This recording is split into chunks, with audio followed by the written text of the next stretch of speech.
Umar Nurmagomedov versus Cory Sandhagen needs to be next, since both called each other out and both were meant to fight last year, but Umar pulled out due to a shoulder injury. Now, who actually win this fight? Well, let's take a look at their latest performances, in which Umar Nurmagomedov fought Reino Barcelos, in which he knocked him out in round 1. Both of these guys so far.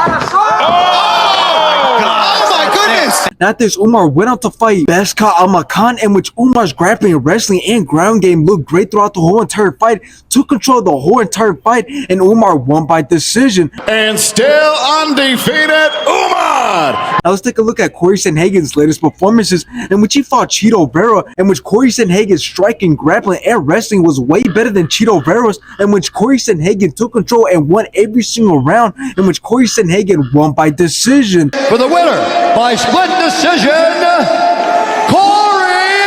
Not this, Cory Sandhagen went out to fight Rolf Vaughn, in which this fight was very boring. Cory Sandhagen was just on the ground 24/7, but his grappling, wrestling, and ground game looked great throughout the whole entire fight and won every single round, and Cory Sandhagen won by decision. For the winner, by unanimous decision, Cory!